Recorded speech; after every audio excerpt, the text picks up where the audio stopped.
네, 여러분 안녕하세요. 오늘은 신화 365 20호 베를린 필하모닉 사상 첫 동양인 여성 지휘자 등장이라는 지문을 한번 분석해 보도록 하겠습니다. 일단은 여기서 뭘 핵심적으로 다룰 거냐면 지휘자에 대해서 다룰 거예요. 지휘자에 대해서 다룰 건데 우리가 여기서 보니까 동양인 여성 지휘자래요. 동양인 여성 지휘자. 지휘자는 지휘자인데 어떤 지휘자냐면 동양인이면서 여성 지휘자다. 그러니까 제목을 보자마자 좀 무슨 생각이 들었으면 좋겠냐면 과연 현대 우리 사회에 동양인과 여성이 어떤 이미지로 쓰이고 있는지를 좀 생각을 해봤으면 좋겠다는 거예요. 동양인과 여성. 일반적으로 물론 이건 레이시즘이 아니라 인종차별주의가 아니라 상대적으로 이 베를린이잖아요. 심지어 어디? 위치적인 특징이 어디야? 베를린이죠. 이 베를린이라는 특성상 서양인이 많겠어요? 동양인이 많겠어요? 서양인이 훨씬 많겠죠. 그럼 상대적으로 동양인이 본인의 입지를 찾기가 쉬울까요? 어려울까요? 어렵겠죠. 그래서 일반적으로 서양인이 훨씬 더 많은 이런 베를린이라는 서양 사회에서 동양인이 뭘 꿰찼다? 지휘자라는 자리를 꿰찼다. 그리고 나서 두 번째가 또 뭐냐면 바로 지휘자라는 직책이에요. 지휘자. 일반적으로 지휘자는 남성이 해오던 직책입니까? 여성이 해오던 직책입니까? 남성이 해오던 직책이에요. 그죠? 대부분의 지휘자가 남성이었습니다. 옛날에는. 그랬는데도 불구하고 이 남성이라는 지휘가 훨씬 더 지휘자에서 많이 했음에도 불구하고 여성으로서 지휘자가 됐다는 게 특별한 거죠. 그래서 이런 제목을 선정한 이유는 무엇으로 볼 수 있냐면 굉장히 어떻다. 많은 부분에 있어서 최초로 이렇게 됐다는 의미는 많은 제약을 극복했다는 의미겠죠. 그러니까 분명히 걸림돌이 있었을 거란 말이에요. 동양인 여성이 지휘자가 되는 데까지. 그것도 어디서? 베를린에서. 굉장한 제약이 많았을 텐데 그런 것들을 다 극복해내고 지휘자가 되었다는 것에서 의미가 있다는 거죠. 이어서 보겠습니다. 세계 유력 언론과 음악 평론가 및 음악 애호가에서 큰 사랑을 받는 세계 3대 오케스트라로 이거는 되게 중요한 내용은 아닌데 그래도 여러분 상식적으로 이 세계 3대 오케스트라에 대해서는 알아둘 필요가 있습니다.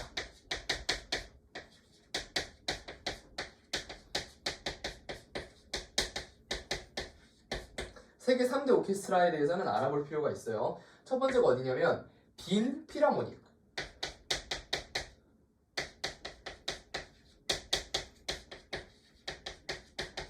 두 번째가 베를린 필하모닉.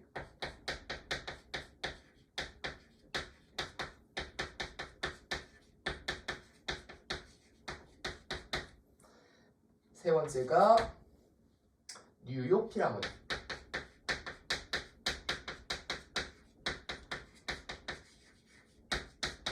이 빈은 어딘지 알죠? 빈은 오스트리아입니다. 오스트리아의 수도가 빈인데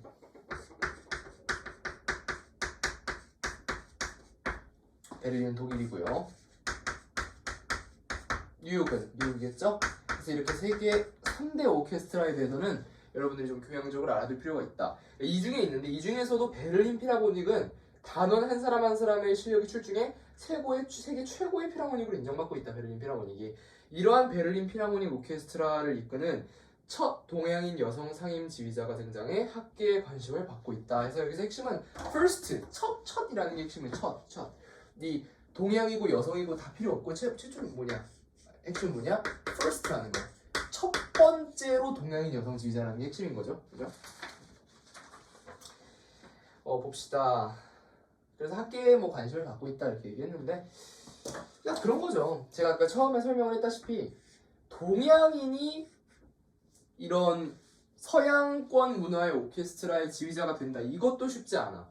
근데 보편적으로 남성들의 직업이라고 생각이 되던 지휘자를 동양인이 했다, 여자가 했다, 여성이 했다.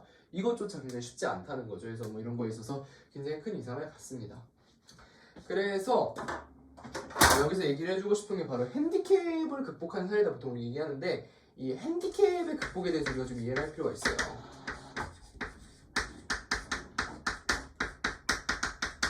우리가 흔히 핸디캡이라고 얘기하죠. 이게 뭐예요? 제약이라는 거, 제약.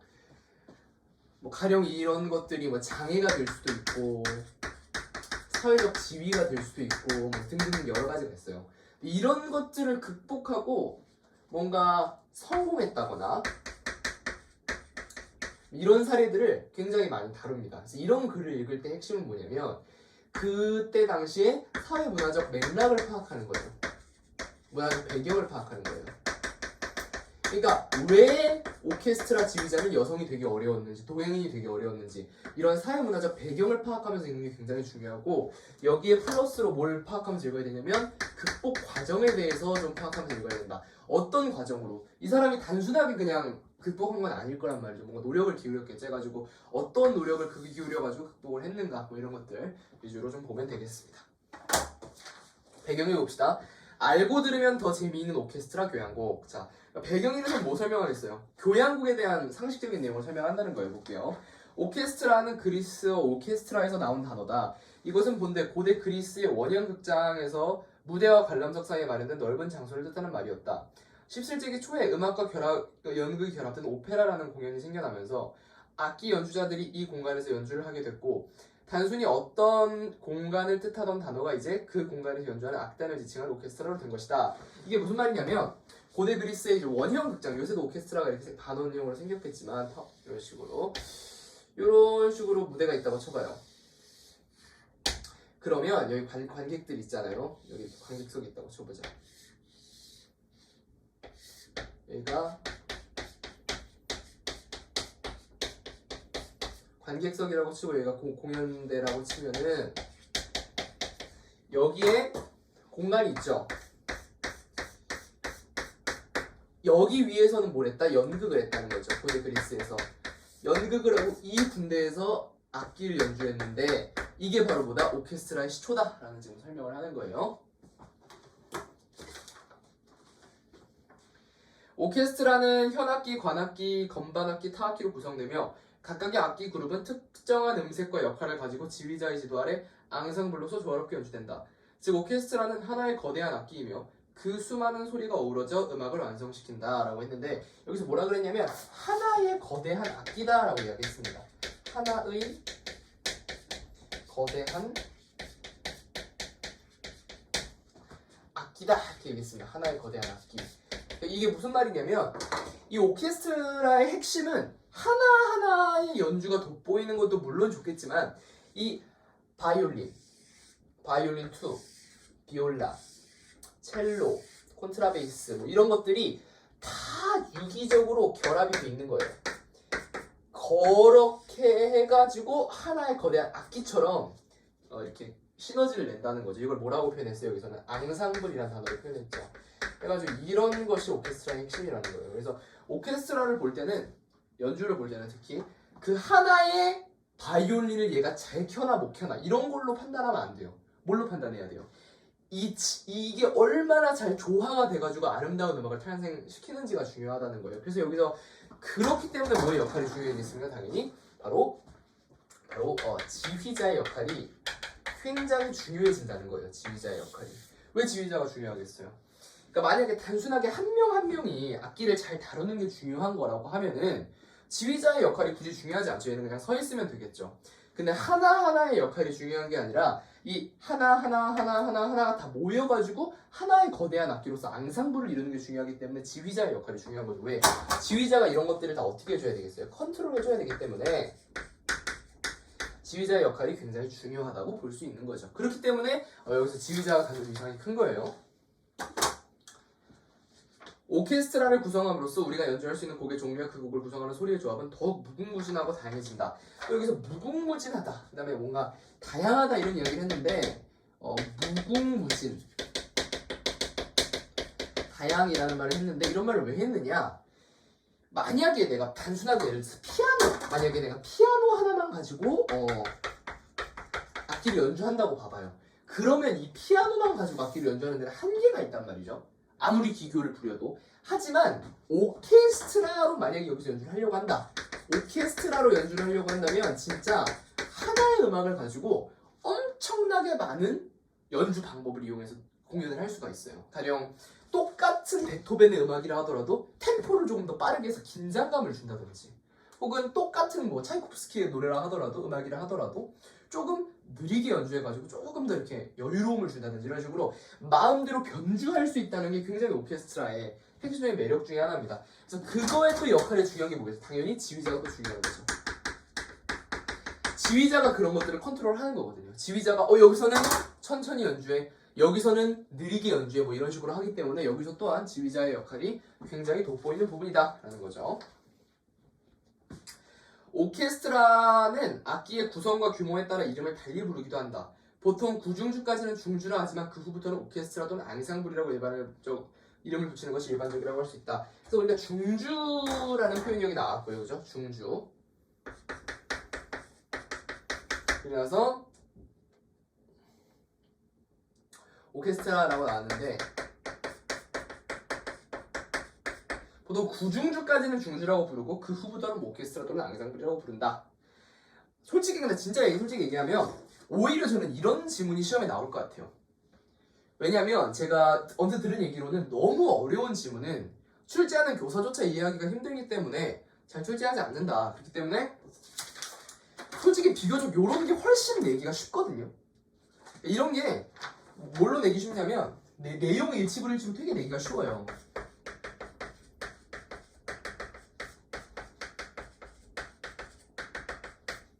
되게 내용 일치불일치로 내기가 쉽기 때문에 이런 걸 되게 잘 봐야 됩니다. 왜 그러냐면 예를 들어서 이런 거 대표적으로 아까 말한 구중주 같은 게 보통 구중주까지는 중주라 하지만 그거부터 오케스트라 또는 앙상블이라고 이름 붙이는 게 일반적이라고 할 수 있다 이런 게 있는데 지휘자는 중주, 오케스트라, 앙상블의 이름을 단원의 특색에 맞게 결정할 수 있다. 이런 식으로 뭔가 바꿔서 낸다든지 해서 이렇게 굉장히 어렵게 출제할 수 있기 때문에 오히려 내용 일치불일치라고 봤을 때 이런 좀 쉬워 보이는 이런 단순한 음악 지문이 훨씬 더 어렵게 변형이 될 수 있습니다. 그래서 이런 거 되게 꼼꼼하게 제가 정리해주는 거 꼼꼼히 봐야 돼요. 스트링 오케스트라라는 말 그대로 줄, 즉 현악기로 구성된 오케스트라다. 챔버 오케스트라도 있다. 챔버가 프랑스어로 방이라는 뜻이니 현악기 구성에 목관악기 몇 개가 추가된 조금 작은 규모의 실내 오케스트라를 말한다. 그래서 지금 여기서 또 정리를 해보면 계속해서 뭘 얘기하고 있냐면 여기서 지금 오케스트라의 종류를 다루고 있다. 첫 번째는 스트링 오케스트라,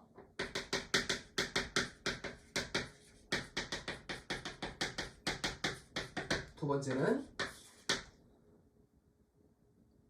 챔버 오케스트라,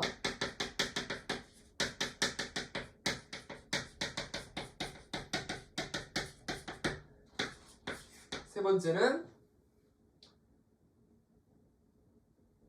윈드 오케스트라,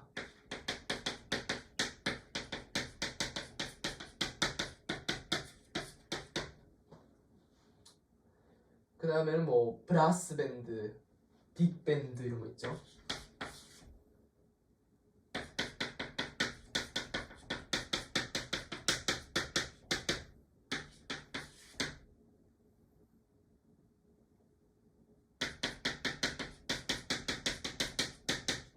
그래서 이런 것들을 다 정리를 해야 돼요. 왜? 내용 일치불일치로 나올 수 있기 때문에, 그죠? 그래서 스트링 오케스트라, 샘 오케스트라, 윈드 오케스트라, 브라스 밴드, 빅 밴드 정리해보겠습니다. 스트링 오케스트라는 뭐예요? 현악기로 구성된 오케스트라고, 챔버 오케스트라는 현악기 플러스 목관악기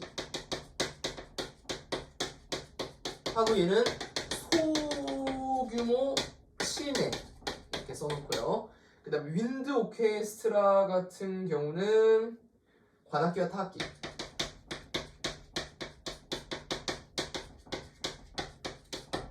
브리스 밴드 같은 경우는 금관악기와 타악기,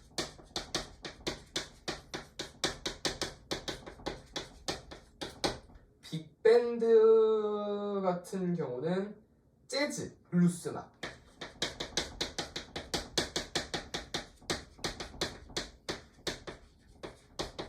그래서 이 구분을 해야 돼요. 그래서 이거는 되게 왜 내가 중요하게 정리를 하냐면 이거는 뭐다?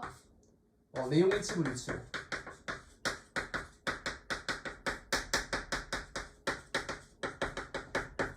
브라스 밴드는 관악기와 타악기의 구성이다. 이런 식으로 헷갈리게 나올 수 있기 때문에 내용을 일치불일치 문제로 나올 수 있기 때문에 이런 거 좀 정리해둘 필요가 있겠다. 자, 오케스트라 이름에 붙는 필하모니, 심포니는 과거에 누구에게 지원을 받았는지에 따라서 이름이 붙여졌다. 얘도 마찬가지로 보면은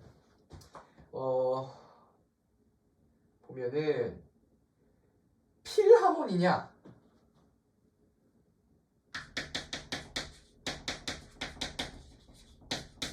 심포니냐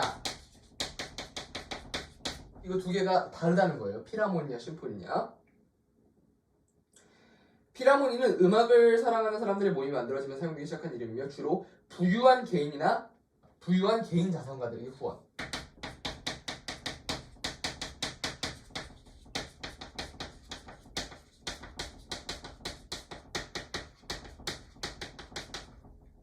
심포니는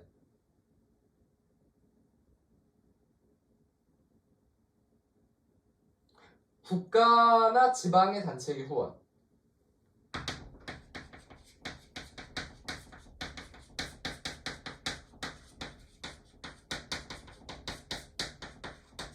두 개의 이름을 이렇게 구분을 해야 되고, 하지만 현재는 이러한 것들과 관계없이 사용되고 있다. 그래서 현재는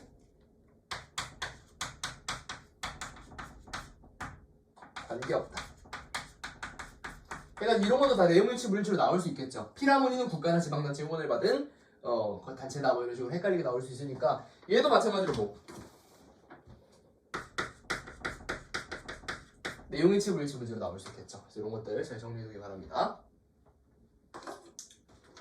네, 보겠습니다. 해서 이제 다음으로 넘어가면 심포니까지 했죠. 이거 두 개 구분할 수 있어야 된다고 이야기했고, 그 다음에 오케스트라. 누군가는 오케스트라를 설명할 때 교향곡을 연주하기 위해 조직된 관현악단이라 소개할 정도로 오케스트라와 교향곡은 밀접한 관계에 놓여 있다. 여기서 지금 뭘 볼 거냐면 오케스트라, 그렇죠? 오케스트라랑 교향곡이 어떤 관련이 있는가에 대해서 보겠습니다.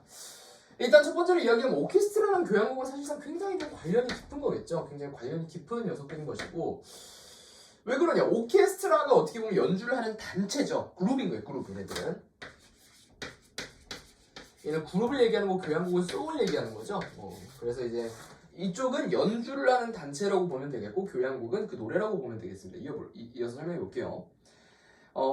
교향곡의 기원은 18세기 초 이탈리아 오페라의 소곡 심포니아다. 심포니아라는 게 나오는데 이건 유래인 거예요. 유래. 그래서 심포니아. 얘를 유래로 가지고 있는 겁니다. 빠름, 느림, 빠른 부분의 3부분 형식을 가진 심포니아는 첫 부분에 활기찬 리듬과 함께 모방되어의 짜임새가 등장하며 두 번째와 세 번째 부분에서는 좀 더 단순한 화성적 짜임새와 분명한 음악적 대비가 나타난다. 이러한 특징은 교향곡에서 찾아볼 수 있다. 그래서 심포니아랑 이 심포니, 교향곡이랑 굉장히 어떻다? 밀접한 이제 형태가 비슷하다, 형식이 비슷하다. 이런 이야기를 지금 하고 있는 거예요. 교향곡 첫 악장에서 세 부분으로 이루어진, 아까 앞에 얘기했죠? 세 부분. 빠름, 느림, 빠름. A, B, A. 비슷한 형태죠. 분명한 주제와 활기찬 리듬, 강렬한 대비가 동일하게 등장한다. 이렇듯 18세기 초 교향곡은 이탈리아를 중심으로 시작하였으나 이탈리아에서 공부를 마치고 모국으로 돌아간 유럽 각계 작곡가들에 의해서 다양한 악파가 형성되었으며 특히 독일권을 중심으로 발전하여, 그러니까 이게 무슨 얘기냐면 이 교향곡이 처음에 원래 이탈리아에서 나왔는데 이탈리아에서 공부를 마치고 나서 본국으로 돌아갔다는 거죠. 그래서 이 본국으로 돌아가는 과정에서 뭐가 일어났다? 확산이 일어났다는 겁니다. 그래서 뭐 얘기하는 거예요. 그래서 지금 확산의 사례가 뭐냐면 마나임 오케스트라의 지휘자이자 작곡가였던 슈타미츠는 오케스트라 효과로 유명한데 큰 규모의 오케스트라를 만들어 볼륨을 증가시키면서도 탁월한 훈련으로 소리가 점점 커지는 크레센도나 디크레센도를 정확하게 구사함으로써 다이나믹 효과를 증대시켰다.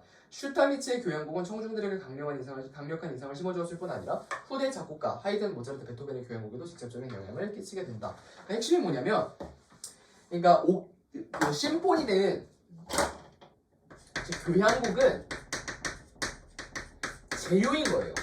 연주를 할 음악인 것이고 오케스트라가 도구가 되는 거죠. 오케스트라라는 그룹을 활용한 이 도구를 활용해서 이 교향곡을 아름답게 지휘자 나름대로 역량으로 표현하는 거죠. 여기서도 마찬가지로 뭐의 역량이 들어간다? 지휘자의 역량이 들어간다. 그래서 아까 무슨 설명해 준 거예요? 예시로 지휘자인 민하임 오케스트라의 지휘자인 슈타미츠에 대해서 소개를 해준 겁니다. 이런 식으로 결과적으로 교향곡은 오케스트라를 연주할 때 들어가는 음악이고 심포니아에서 유래했다. 실제로 오페라 장르 중 하나였던 심포니아와 굉장히 심포니는 형식이 유사하며 이러한 형식이 전해져 내려왔다. 또한 이탈리아에서 이런 것들이 많이 기원이 됐는데 이탈리아에서 공부한 내용을 바탕으로 본국으로 음악가들이 가지고 돌아가는 과정에서 음악이 확산되는 과정이 생겼다. 이런 식으로 교향곡은 오케스트라의 재료로 쓰이면서 지휘자에 따라서 다양한 효과를 만들어낼 수 있다. 대표적으로 얘기했죠? 볼륨을 증가시키면서 탁월한 훈련으로 소리가 점점 커지는 클리센도 이런 거 연주를 했던 상황들 설명해주면서 이렇게 마무리를 하고 있습니다. 해가지고 여기서 기억할 거는 오케스트라 종류 기억하는 거, 필하모니랑 심포니 차이점 구분할 수 있어야 되고 교향곡과 오케스트라의 관련성 구분할 수 있어야 됩니다. 솔직히 마지막 문단은 진짜 더럽게 못 쓴 글이에요. 글이 안 읽히지 않아요? 마지막 글이 나는 정말 만약에 본인이 난 이 마지막 글이 너무 가독성 있게 잘 읽혔어 라고 이야기한다면 그거는 둘 중에 하나예요. 글을 진짜 그냥 막 창작해서 본인이 마음대로 읽었거나 아니면 진짜 엄청난 문해력을 가지고 있는 사람과는 둘 중 하나인데 솔직히 말해서 마지막 문단의 글은 이해하기가 쉽지 않죠. 어쨌든 자, 다음 페이지 넘어갈게요. 배경이 베를린 필하모닉 사상 동양인 여성 지휘자 한국인 김은선. 그래서 이 지휘자가 누구였다는 거야? 김은선 씨였다는 거죠. 베를린 필하모닉의 오케스트라 단원 구성은 독일인 혹은 인근 국가 출신들이 압도적으로 많았다. 그래서 여기서 기억해야 될 게 바로 뭐냐면 베를린 필하모닉에서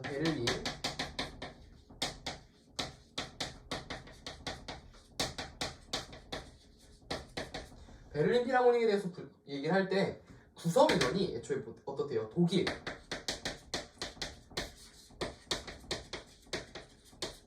인근 국가 사람들이 제일 많았대요. 거기에 성별까지 죄다 남성이었다. 베를린 필하모닉은 빈 필하모닉 오케스트라와 함께 남자의 자존심을 상징하는 악단으로 구성되었다. 뭐래요? 남자의 자존심을 상징한대요.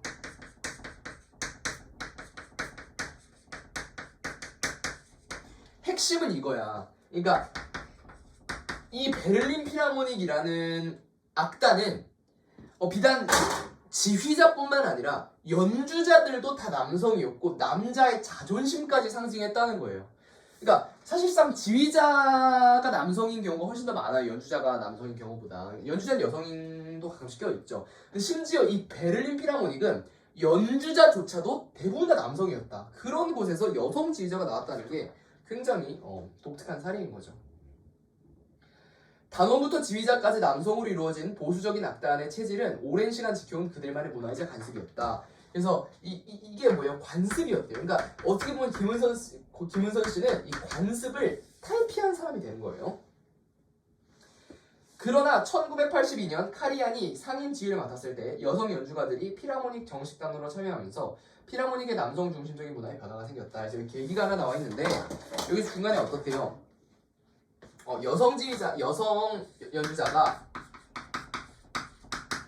참여하게 된 계기가 있었네. 그죠? 여성 연주자가 좀 참여하면서 이런 전통이 좀 금이 가기 시작했겠죠? 그렇지만 워낙 여성에게 보수적인 필하모닉이기에 여성 음악인들에게 베를린 필하모닉은 높은 문턱이었다. 그런데 미국 샌프란시스코 오페라 음악 감독으로 미국에서 맹활약하고 있는 지휘자 김은선이 내년 2024년 4월 18일 20일 독일 베를린 필하모닉 연지휘자로 초청돼 포디움에 선다. 지금껏 동양인 여성이 이 오케스트라를 지휘한 적은 없었다. 이제 그에겐 베를린 필하모닉을 지휘한 최초의 동양인 여성이라는 새로운 타이틀이 붙게 됐다. 흐름을 보면 이래요. 베를린 필하모닉은 굉장히 원래 보수적이고 엄격하고 남성들만 연주를 할 수 있고 심지어 동양인들은 꿈도 못 꾸고 독일인들이랑 서양인들만 연주했던 집단이었는데 최근 들어서 연주자 중에서 여성 인원들이 조금 생기면서 이런 전통에 좀 변화가 생겼는데 2024년에는 동양인 여성 지휘자가 지휘를 맡는 일까지 생겼다는 거죠. 1882년 창단된 베를린 필하모닉은 오스트리아 빈 필하모닉과 더불어 세계 양대 오케스트라로 꼽힌다. 아까 설명했죠, 이 부분은? 세계 최정상급 관현악단인 만큼 객원 지휘자로 지휘봉을 잡는 것만으로도 지휘자 역량을 인정받는 이력으로 여겨진다. 바로 객원이라는 건데 이 객원이라는 게 무슨 말인지 알아야 돼요. 이 거침없이 할킥을 보면은 옛날에 시트콤이 있었는데 자기네 집에 사는 식구들 말고 친구들이 집에 와서 마치 식구처럼 생활하니까 너는 객식구다라고 이야기합니다. 객이라는 거는 손님 객자를 쓰는데 기존에 있었던 게 아니라 끼어든 사람이라는 느낌을 가지고 있어요. 얘도 마찬가지로 최초부터 있었던 사람이 아니라 그냥 중간에 쓱 끼어들어서 지휘를 하게 된 사람이라는 거죠. 근데 이런 것만으로도 지휘자 역량을 인정받을 정도로 어마어마한 오케스트라다라는 이야기입니다. 한국인 지휘자 가운데는 정명훈이 객원 지휘를 맡은 바 있어 이번 김은숙 객원 지휘 초청은 한국인으로서는 2번째다. 이런 것도 중요해요. 사실상 이제 보니까 한국인으로서는 2번째라는 건데 이런 걸 또 시험에 낸다고. 모두 고르시고 문제 이런 거 낸 다음에 한국인 최초의 지휘자다. 베를린에서 이러면 안 된다는 거예요. 그죠? 지휘는 연주보다 벽이 높은 분야로, 그죠? 여기서 얘기하죠. 벽이라는 이야기를 또 합니다. 지휘는 연주보다 벽이 높아요. 왜냐면 지휘는 얘가 얘기했지. 지휘가 어떤 위상을 갖는다 그랬어요. 컨트롤하는 위상을 갖기 때문에 가뜩이나 보수적인 집단 내에서 지휘를 한다는 거는 훨씬 더 큰 벽을 느끼게 됩니다. 아직 여성 상임 지휘자는 나오지 않았다. 심지어 여성 상임 지휘자, 여성으로서는 최초라는 거예요. 그러니까 이걸 반드시 정리를 해야 되는 게 이 한국인으로서는 2번째.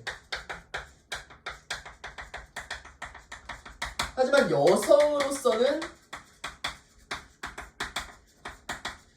최초라는 거예요. 최초. 반드시 기억해야 됩니다. 한국인 지휘자로서는 남성 정명훈 지휘자가 있었기 때문에 2번째지만 여성으로는 1번째 지휘자인 거예요. 베를린 필하모니케 홈페이지가 전한 아시아계 여성 지휘자 김은선의 객원 지휘는 상당히 이례적인 일로 받아들여지고 있으며 세계 무대에서의 김은선의 위상이 어느 정도인지를 보여준다고 할 수 있다.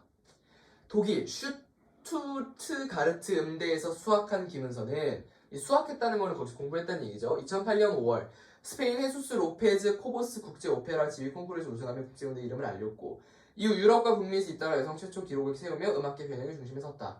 2010년에는 이사벨 여왕 2세가 창립한 유서 깊은 스페인 마드리드 왕립 오페라 극장에서 여성 최초로 지휘곡을 잡았다. 이 사람은 이미 여성 최초인 이력이 있어요. 여성 최초로 지휘한 이력이 이미 한 번 있다.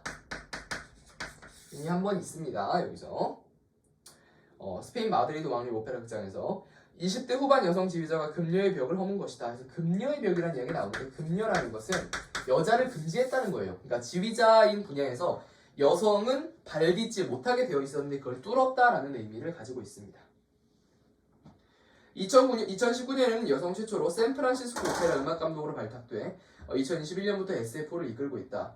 SFO는 뉴욕 메트로폴리탄 오페라에 이어 북미에서 2번째로 큰 오페라단이다.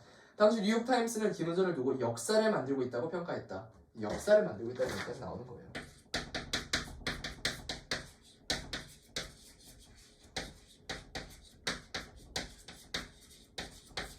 역사를 만들고 있다.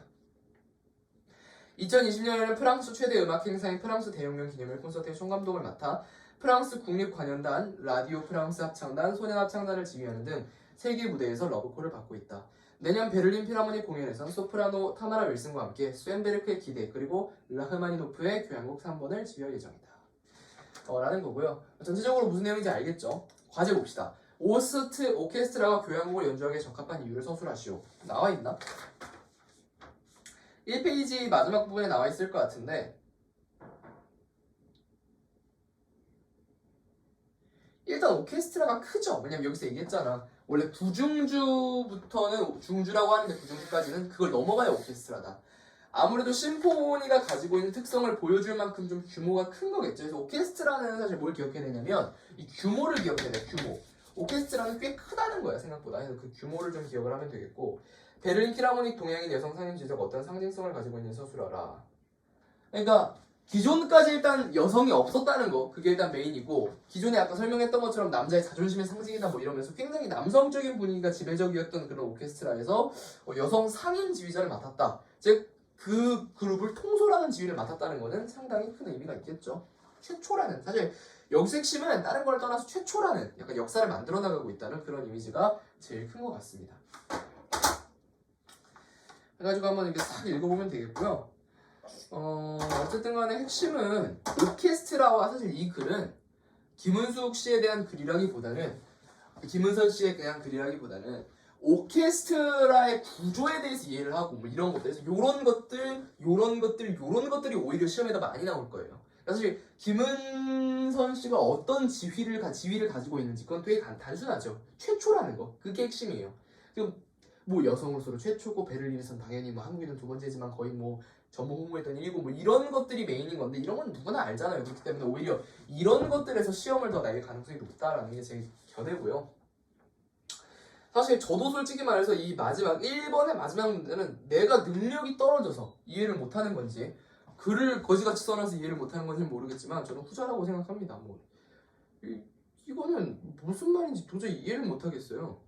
아니, 이해를 못하겠다는 게 물론 이렇게 정리는 할 수 있겠지. 근데 무슨 말을 하고 싶은 건지 모르고 왜 여기 이걸 넣어놨지? 사실상 처음에 뭐라고 시작했냐면 누군가는 오케스트라를 설명할 때 교향곡을 연주하기 위해 조직된 관현악단이라 소개할 정도로 오케스트라와 교향곡은 밀접한 관계에 있다라고 얘기했어요. 그럼 상식적으로 무슨 말을 해야 돼?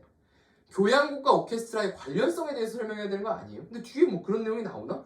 그냥 심포니아랑 교향곡의 관련성을 설명했고 그 이후로 뭐 이탈리아에서 독일 쪽으로 유학 갔다는 얘기가 나오고 갑자기 뜬금없이 오케스트라를 만들어 볼륨을 증가시켰다 뭐 이런 얘기가 나오고 사실상 오케스트라랑 교향곡 사이의 관련성에 대한 충분한 이야기가 없기 때문에 과제 1번도 해결하기가 어려워요. 그래서 이건 왜 이런 글을 넣었지? 좀 약간 시정을 좀 요구하고 싶을 정도로 이걸 누가 쓴 거지 도대체? 생각나는 사람이 한 사람 있긴 한데 음악이니까 그죠? 그래도 뭐 시험 치는데 지장 없습니다. 만약에 시험 낸다 그러면 여기서는 안 낼 것 같아요. 이쪽에서 낼 것 같은데 그렇습니다.